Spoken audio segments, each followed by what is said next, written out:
Buona serata a tutti gli spettatori di FTV Tech, siamo alla seconda puntata. Oggi è una puntata un po' speciale, come vedete dalle immagini siamo non in un garage qualsiasi, ma un garage particolare perché anche la zona di Pordenone, dopo la Silicon Valley, ha i suoi garage. Siamo nel garage tecnico, diciamo, del nostro collega operatore Davide, che vedete inquadrato in questo momento, per una trasmissione un po' particolare, non la solita chiacchiere, diciamo, ma andiamo veramente sull'operativo. Davide adesso ci illustrerà un paio di programmi, un paio di macchine che sta testando e provando per gli spettatori di FTV Tech. E diamo la parola direttamente a Davide Ronchi. Eccoci qua, buongiorno a tutti. Allora, qui come diceva Giuseppe abbiamo un po' di cimeli, diciamo garage che raccoglie un po' di strumentazione, computer, dove si fanno un po' di esperimenti, ma non esperimenti su macchine nuove, ma diciamo su macchine del tempo. Qui ad esempio abbiamo un computer dell'HP, dove insomma classico tower. Il display chiaramente è già avanti perché non è CRT, però insomma Siamo già sugli LCD, quindi siamo già su, però diciamo che già al tempo qui comunque, ecco, diciamo i primi LCD, diciamo che siamo sicuramente dopo gli anni 2000, non è recentissimo. E la macchina però insomma tiene fede perché comunque la macchina, la CPU qui è un Pentium 133, quindi insomma permette anche, in questo caso abbiamo all'interno Windows 98. Lo fai riavviare Davide, così Facciamo sentono anche una sorpresa del buon Windows 98. facciamo un bel riavvio, eccolo qua. Quindi diciamo dove si vede tutta la parte del boot del computer, eccolo qua. Poi questa cosa è brandizzato HP. Certo, questo era un classico. Già che c'era la possibilità di entrare nel BIOS, anche qui è già avanti perché sappiamo che nei primissimi computer il BIOS era una cosa in più, era Sì. un'opzione. Diciamo Siamo che, già avanti, come avete Sì. visto, la schermata di Windows 98. esatto, Adesso si sta- che come fa vedere Windows 98 svela che comunque il suo cuore di sistema dietro c'è DOS. esatto, esattamente, MS-DOS. E qui abbiamo proprio il classico avvio di Windows. Windows 98. Da fare invidia ai nuovi dischi SSD. Hai qualsiasi... No, le prestazioni, come stavamo parlando prima con Davide fuori onda, sì, è da fare invidia ai nuovi SSD. E certo, stiamo sempre parlando di programmi ottimizzati per quella tipologia di macchine, però stiamo anche parlando di macchine che hanno una trentina di anni ormai questo. Esatto, sì, diciamo che qua ad esempio il classico pannello di controllo che poi è rimasto diciamo più o meno invariato. Sì, ormai chiaramente poi- ancora oggi ci trovano certe voci. Esattamente. E, Qui ecco, abbiamo l'installazione, mi ha parlato adesso di Windows 98, noi andiamo però il discorso dei driver qui, perché al giorno d'oggi è tutto facile, si carica. Esattamente. Mentre diciamo, ecco, diciamo nell'epoca già da Windows 95 o 98 che magari era un pochino più ottimizzato, e già abbiamo la ricerca delle periferiche plug and play che chiaramente dovevano essere uno standard, ad esempio su schede audio, schede grafiche, dovevano avere abilitato il plug and play, se no Windows ti diceva io non vedo nessun hardware.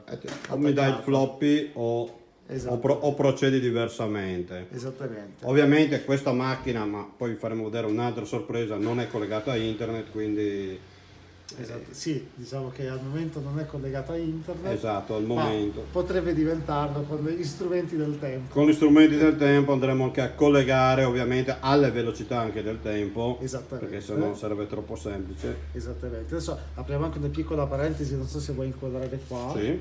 che al tempo per far girare certe applicazioni sotto MS-DOS comunque era possibile farlo anche con una macchina con installato Windows già 95-98 si andava a creare il floppy disk, perché chiaramente qui abbiamo il Esatto. floppy. Ci dopo andremo un po' nel dopo, dettaglio con esatto. la macchina, nel finale riprenderemo. Questo qui serviva per andare a eseguire applicazioni, ma anche al tempo che c'erano comunque i giochi dell'epoca, per lasciare più memoria da dedicare Alla macchina. alla macchina, perché chiaramente con l'esecuzione Windows già insomma le prestazioni soprattutto della memoria RAM diciamo Sì. si vanno a impegnare. Ci sono delle vecchie applicazioni, vecchi giochi sotto DOS che hanno bisogno della loro memoria principale libera, se no neanche partono. Esatto. Quindi ecco, qui abbiamo visto un esempio della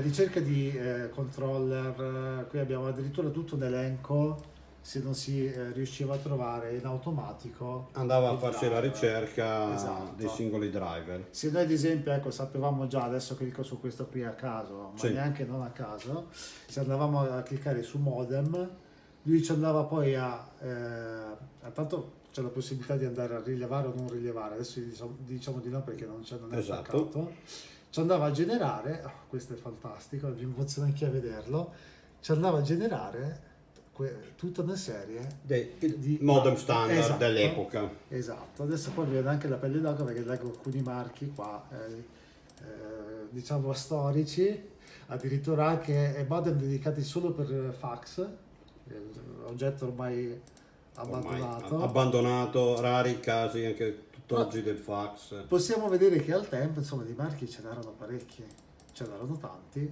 ad arrivare fino al... Andavi dai classici Digicom, Esatto. eccetera. Sì, qui diciamo che l'elenco si fa veramente ampio, arrivando anche ai famosi marchi US Robotics, che anche qua ce n'erano sia interni, attenzione che poi c'erano anche modem interni e modem esterni.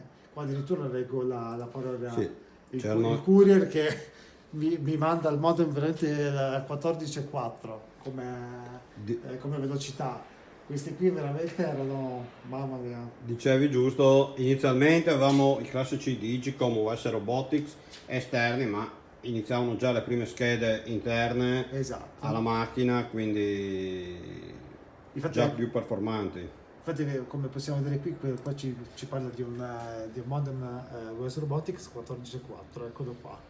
14,4. 14,4. Quando oggi ci lamentiamo se i 20 mega Esatto. sono scadenti. Esatto. 14,4 tradotto significa un file video o un'immagine nei suoi diciamo- minuti di tempo. Esattamente, diciamo più un'immagine, sicuramente, perché il video già era una cosa... No, proprio poi il MIDI anche musicali. Anche No, il video era pura Sì, il video utopia, era cioè, pura- non ce la scordiamo neanche. Sì, Quindi sì. io mi ricordo che a scaricare file da 2 mega video iniziavi con i primi SDN, ma eravamo già davanti rispetto a questo. Esattamente.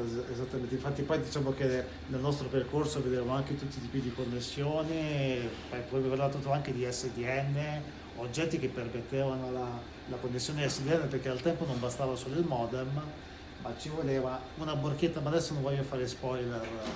Non spoileriamo Non niente spoileriamo perché, niente di quello che vedremo. come avete visto, siamo andati davanti a, come si suol dire, a ruota libera, quindi Esattamente. senza nessun tipo di programma, perché su questi argomenti non possiamo andare a fare programmazione Esatto. o non possiamo schedulare niente. Quello che si trova nel mercato o quello che si trova nelle classiche soffitte si va un attimo a recuperare e se lo espone al pubblico. Esatto, e aggiungerei quello che capita sopra le soffitte finisce qua dentro, perché Esatto. diciamo che molte cose qui sono famoso- recuperate e diciamo che molte cose qui potevano finire magari nell'immondizia, ma diciamo che le facciamo rinascere. Poi pian piano insomma arriveranno anche altri oggetti, anche altri computer. Un pezzo alla volta. Un pezzo alla volta. Sì, Stacchiamo per la prima parte pubblicitaria e ci vediamo subito dopo lo spot.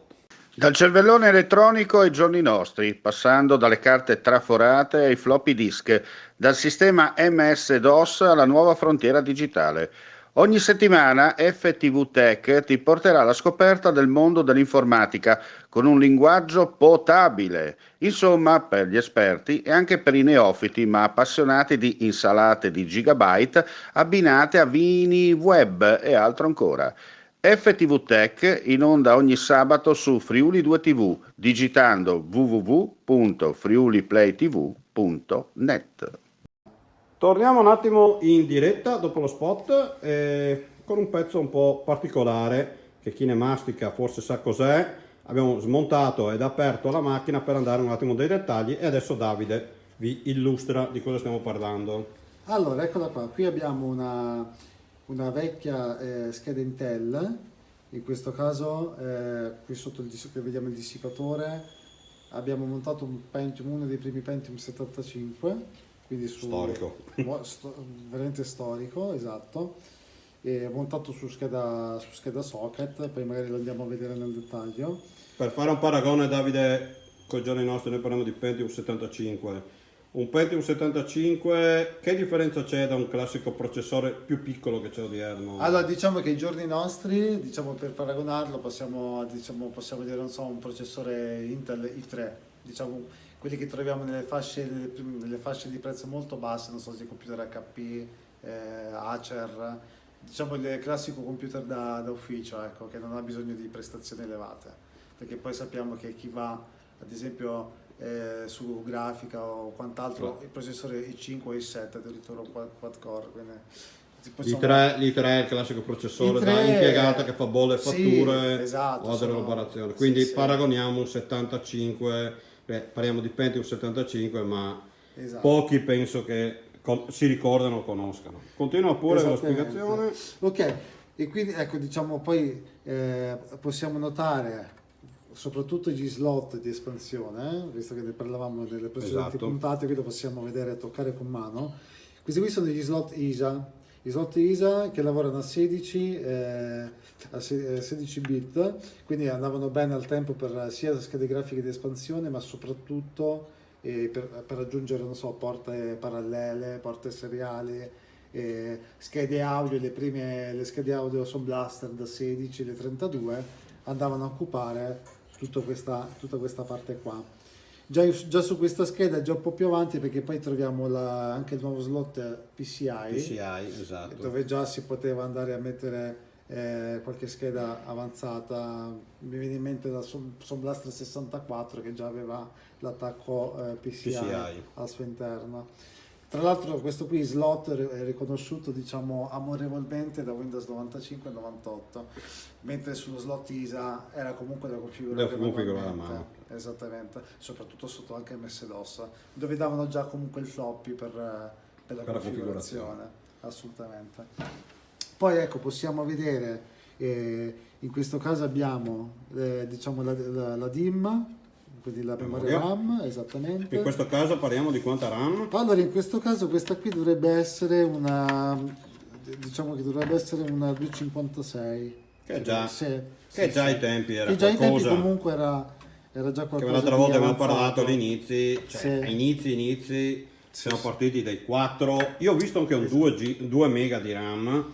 Ai tempi di Windows 3.0 o altro, comunque qui già 2.56 siamo avanti. Sì. Per i più tecnici qui possiamo vedere che c'è un'alimentazione, diciamo, formato AT, perché poi, diciamo, tutte le alimentazioni successive dal 2000 in poi avevano uno standard diverso di alimentazione, quindi questo qui, diciamo, che è un po' storico come tipo di alimentazione della scheda madre. E i classici connettori IDE, quindi connettore floppy per il floppy disk, che non doveva mai mancare, soprattutto per le prime installazioni, se no non si andava avanti, e i classici IDE per disco primario e disco secondario, che i più tecnici sapranno che poi andavano impostati, configurati a livello configurati anche come disco master esatto. eccetera. Esatto. Qui vabbè, la classica. Non tutti uscivano col doppio disco, ma già a un certo punto cominciava a vedere. Esatto, sì, perché poi ecco più avanti diciamo, lo standard IDE poi è preso piede anche sui lettori CD e masterizzatori. Esatto. Esattamente. E poi ecco sulla parte qua, adesso vediamo, lo mettiamo a favore di camera, possiamo notare gli attacchi PS2 che forse abbiamo citato anche. Tastiere mouse che avevamo citato l'altra volta, perché oggi sono abituati col classico USB e non sempre venivano rilevati il primo colpo, bisognava riavviare la macchina all'inizio proprio per avere purché vengano riconosciuti. Esatto. Poi qui abbiamo altre porte, Davide, se vuoi. Allora, diciamo la nostra amata porta parallela. Stampanti solitamente. Stampanti, anche i primi che forse non abbiamo mai citato a proposito di supporto di memorizzazione, erano usciti anche i primi Omega Zip, diciamo, i Sì. lettori quindi un po' più Per il backup. esatto, backup ottici un po' più evoluti. La nostra porta seriale, eccola qui accanto, e qui abbiamo già una VGA integrata che non era Scheda scontato video. per l'epoca, esatto. Sì, lo scheda video. Sì, ormai dopo le integrate andavano un po' subito a morire perché Sì. si iniziava già con le prime schede esterne, chiamiamole Esatto. esterne o dedicate. Qui possiamo notare anche una scheda audio integrata, quella famosa porta giochi, la porta game, eccola qua. Questa diciamo che quasi esclusivamente si utilizzava per attaccarci un joystick, difficilmente ci si attaccava Classici altro. cuffie, jack, Sì. microfono, Sì. famose, come abbiamo citato l'altra volta, schede Sound Blaster. Sì, esatto. Abbiamo un esempio di scheda già su slot PCI, quindi diciamo già un formato evoluto di cui questa scheda madre è dotata, una sola. Come abbiamo visto prima, la porta PCI. Esatto. Già forse qui probabilmente in modalità un po' sperimentale come porta, perché ne hanno messa solo una. E qui abbiamo la Sound Blaster Live, eccola qua. 128, come 128, inizialmente. dove ritroviamo la porta joystick, eccola qua, che è la famosa C'è porta un jack in joystick. più, una presa in più che E qui ritroviamo, sì, diciamo che abbiamo più jack perché supportava l'audio Dolby, dove poi Creative aveva anche i suoi impianti audio che si andavano a collegare già per avere l'effetto woofer, eccetera, eccetera, era già un pochino avanti, soprattutto per i giochi. E per concludere, poi abbiamo, ecco, lo mettiamo così a favore di camera, c'erano tutti gli attacchi per andare a collegare, non so, un lettore CD, per sentire diciamo anche un semplice CD audio e farlo uscire dalle nostre casse. E al tempo bisognava collegare un cavetto per... infatti i PC di una volta erano zappi di cavi sì. per quelli, C'erano un po' che di ogni cavi che cavo, passavano. ogni configurazione. Esattamente. Quindi ecco, diciamo che... Abbiamo dimenticato una cosa forse, perché la batteria, visto che ci siamo, ecco, visto che ho buttato l'occhio adesso, Sì, la batteria tampone. che sono classiche batterie d'orologio che Diciamo che questa qui mantiene in vita tutte le impostazioni del BIOS, quindi diciamo quando lo accendiamo, come fa avere, quando ti dicono come fa avere l'ora memorizzata. Esatto. È quella semplice batteria che oggi servono 2-3 euro, sì. che servono a mantenere in vita il PC anche quando è spento. Esatto, non solo l'ora, ma tutte le impostazioni personalizzate che diamo noi al del BIOS, quindi disco primario, secondario. Se no, ogni volta, per spiegare molto terra, bisognerebbe entrare nel BIOS, riconfigurare. Esatto. Faremo una puntata anche più avanti del BIOS, perché abbiamo sempre parlato di BIOS, ma non abbiamo mai spiegato bene cos'è. Ormai al giorno d'oggi si bypassa direttamente, ma ai tempi, specialmente io mi ricordo metà anni 90, andava configurato, non dico a mano dall'inizio, ma raramente si trovava il tutto pronto. Esattamente. Lanciamo un altro spot e ci troviamo per il finale, sempre con Davide e i suoi cimeli storici così chiamati. Dal cervellone elettronico ai giorni nostri, passando dalle carte traforate ai floppy disk, dal sistema MS-DOS alla nuova frontiera digitale. Ogni settimana FTV Tech ti porterà alla scoperta del mondo dell'informatica con un linguaggio potabile, insomma per gli esperti e anche per i neofiti ma appassionati di insalate di gigabyte abbinate a vini web e altro ancora. FTV Tech in onda ogni sabato su Friuli 2 TV digitando www.friuliplaytv.net. Bentornati nell'ultima parte della puntata. Come vedete, Davide ha preparato un po' di dischi che non sono i dischi che siamo abituati oggi, SSD, le chiavette. Stiamo parlando di floppy disk della capacità di 1 mega e 44, tuttora funzionanti, e abbiamo fatto vedere un po' di marche. Adesso vi spiegherò un attimo alcuni dischi particolari di DOS e di BASIC. Esatto, allora diciamo che qui al tempo si utilizzavano parecchi floppy disk sia per memorizzare i propri file, ma soprattutto anche per applicazioni, e addirittura, come vediamo in questo caso particolare, tra l'altro un un floppy disk marchiato Olivetti. In questo caso possiamo notare, non so se riesce a zoomare, è anche addirittura da 2 mega. Diciamo lo standard 1,44, su questo qui alta densità. Una volta si usava anche molto comprimere. Esattamente. Infatti il famoso, tra virgolette, WinZip serviva, o si splittavano i file, proprio si scompattavano, o si Esattamente. riunivano con un programma, perché Sì, un sì. mega e 44 non ci stavano grandi No, cose. infatti. C'è anche da dire che già un Windows aveva 7 dischi e non parliamo dell'Office, quindi le installazioni che oggi ci lamentiamo perché impiega 3 minuti scaricarlo da internet erano puramente manuali. È vero. Prego Davide, vai pure avanti. Quindi dicevamo che ecco, lo standard sì, della capacità è 1,44 dei floppy disk. Anche le primissime versioni arrivavano addirittura, partivano da 720k, Sì. quindi neanche un mega. E poi insomma si sono diffusi anche con diciamo, le nuove tecnologie, si è arrivati a 2 mega su un disco insomma magnetico, non era male. Diciamo che venivano usate gran parte per i backup, Esatto. dopo sostituiti, ma li vedremo più avanti con i nastri e altre cose, però i backup venivano fatti principalmente sui dischi, non possiamo parlare di cloud, non possiamo parlare di nulla, Esattamente. e come molti possono farsi la domanda o richiedersi come faceva stare tutto questo materiale, come ho detto prima, si andava a modo di zippare, di comprimere o di spaccare, tra virgolette, c'erano dei programmini appositi per poi ricompattare i file e i programmi. Esatto, esattamente. Sì, infatti diciamo che era di largo uso andare poi a numerare i vari floppy disk. Esatto. Ci trovava magari a metà uno rovinato. Sì, perché bisognava anche seguire un certo ordine, proprio il computer ti diceva mi devi inserire il disco 1, 2, 3, poi dal 3 si ritornava all'1, Al 2, al esatto. 2, all'1, diciamo storia già vista. C'erano anche alcune macchine, mi ricordo a scuola, con i 2 floppy che permettevano di fare la coppia Sì. in simultanea, Sì, classico esattamente. A, perché il floppy era sempre codificato come A generalmente, il B, e mi ricordo ai tempi, giusto per citare la scuola, Mattiussi di Pordenone, Giusto. e c'erano questi 2 floppy.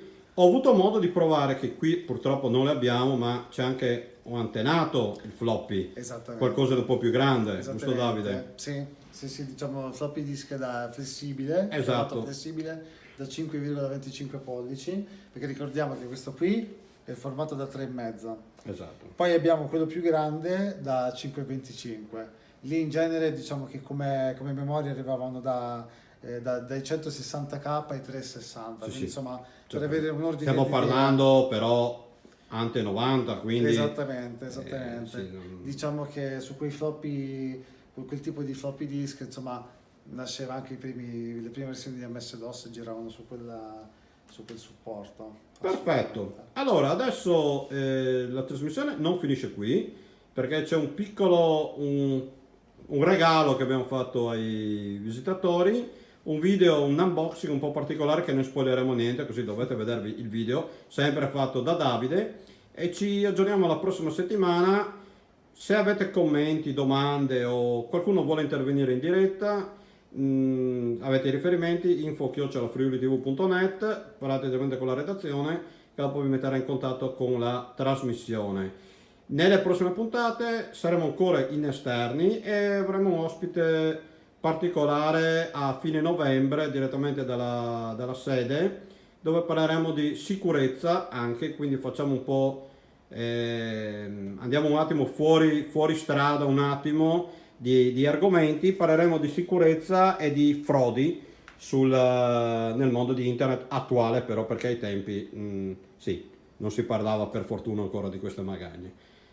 Un saluto a tutti, grazie sempre a Davide e ci vediamo la prossima settimana. A voi, grazie.